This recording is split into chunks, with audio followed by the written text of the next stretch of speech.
Hey everyone, today I want to talk about culture.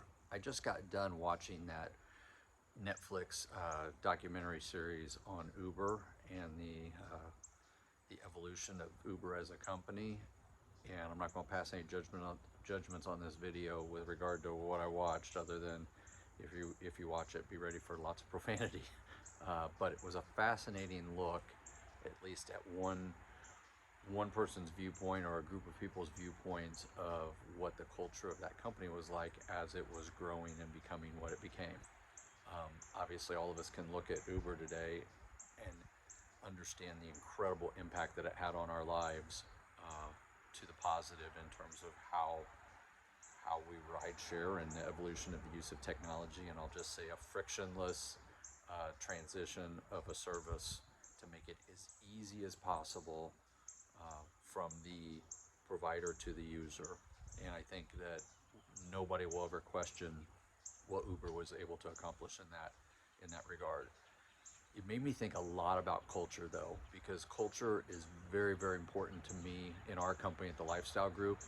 And I think that any remodeling company that wants to have long-term success has to be very, very aware of the culture that you're creating in your company and what you want it to stand for and what you want the experience of your clients to be, but equally as importantly, what you want the experience of your employees to be.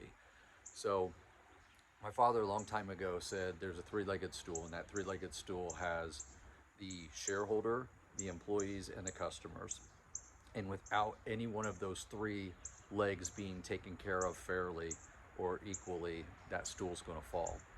And so I've always kept that in mind as I've thought about, we did a series about how to just be nice and how to treat people, but I think it's much deeper than that. When you start creating a culture where your employees are looking to you as a model for how you're going to treat people and the decisions that you're going to make, you're being judged every day by not only your ability to represent those things and model them for yourself, but also to hold people accountable for being that way with others. And sometimes that's the hardest piece, is that you see someone not modeling the values or the culture that you're trying to create.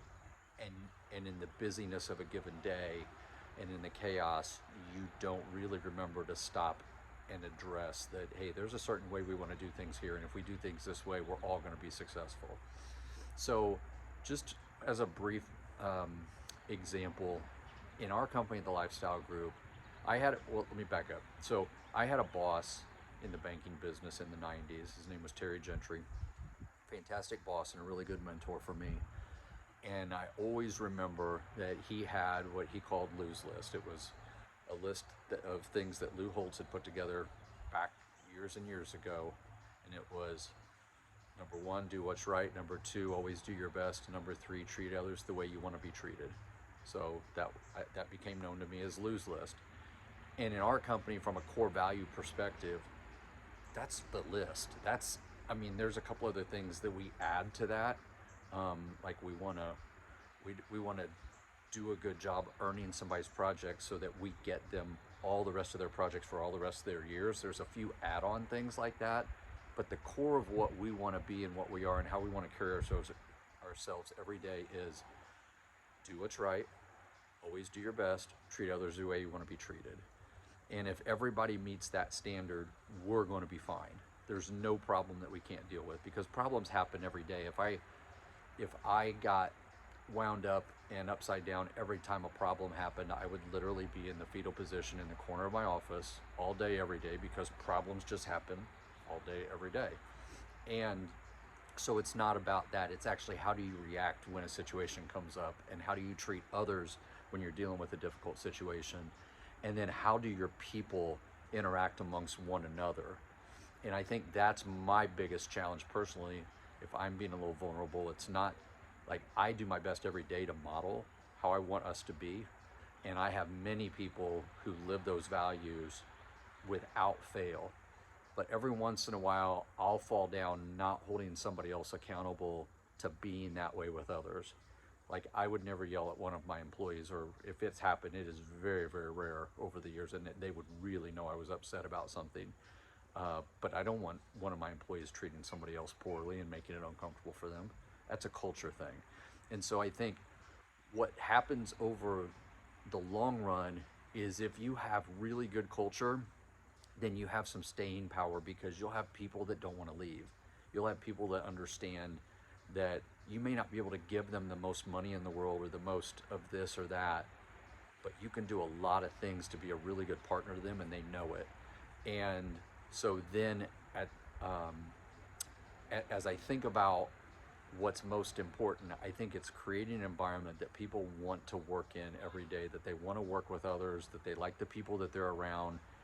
Not everybody in my company is alike. They're actually very, very different. And that's okay too. We learn from those differences. But I can't have a culture where I have some rogue people just going off and being mean and nasty every day and miserable.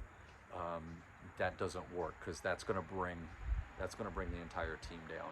So when you think about the culture that you're creating in your company from a modeling perspective, keep those things in mind. And if you are a homeowner and you're trying to figure out who are you going to use as a partner, I would try to get my arms around some of that.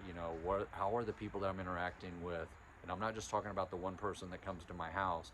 I'm talking about the people on the phone, the people that I'm interacting with in the office. If you have to ask more questions, ask for referrals, ask past clients. When you get a referral, I've said in previous messages that the best question that you can ask is not, tell me about this company when everything was right, but I said, tell me about this company when there's a problem, how do they react? I think that's part of addressing culture, but I think you can just come out and ask a reference.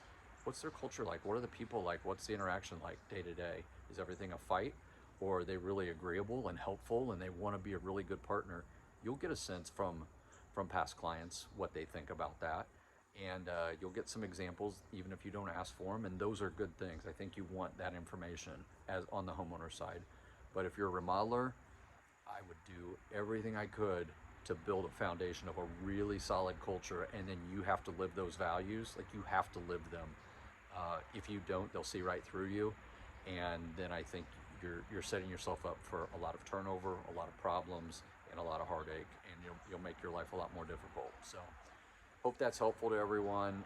Have a great day, and if you have any questions, feel free to reach out and let us know, okay? Thanks a lot.